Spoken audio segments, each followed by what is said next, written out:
çox pis vəziyyətdəyik. Biz kimə deyib deməliyik ki, bizə pul verdi olanaq bir tərif. 3 aydır bura bağlanıbdı neft baza. Remont adından dayanıbdı. Remontda gedir, elə belə zəif gedir. Remontu yaxşı getmir ki, tezdə qutarı. Biz də elə gözləyirik ki, görək nə vaxt bizə iş olacaqdır ki, işləyək, evimizə çörək yaparıq. Dayanıbdı, heç nə yoxdur. Elə belə dayanıbdı, bağlıdır qapılar. Yəni işçilər var ya, belə ki, axranası var, işçilər yerindədir. Yanacaq yoxdur da, bura işləmir. Məndə yanacaq doldurma məntəqəsi Daşkəsən rayon Zağalı kəndinə yerləşir. Yəni neft baza 3 aydır fəaliyyəti dayandırıb. Yəni konkret deyilən nə mal yoxdur, plus neft bazı remontdadır. 3 aydır bu remont nə hikmətsə qurtarmaq bilmir. Deyirlər başdan gətirin. Başdan gətirməkdə bizə sərf eləmir. Başdan gətirəndə böyük tonlajlı maşınla gəlir. 40 tonluq maşında olmuyor ki, vuranda 30 ton vurur. Çünki 30 ton artıq olan kimi tərəddüd düşür 600 manat cərimədir.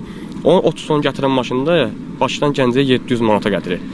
Gəncədən də Daşkəsənə qaldırmaq əlavə 500 manat. Bu elədi 1200 manat.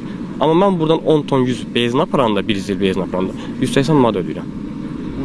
Buradan aparanda, Gəncədən Daşkəsənə aparanda 180 manat yol pulu verirəm.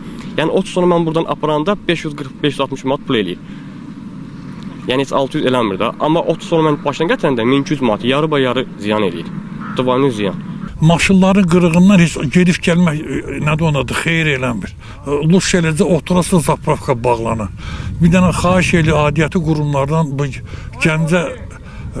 Gəncə neft bazasını açsınlar, rahat da biz işləyik. Buradan elə gözləyin hələ 2 çən qalıbdı, deyir o da qutarsın, sonra da nədir onadır.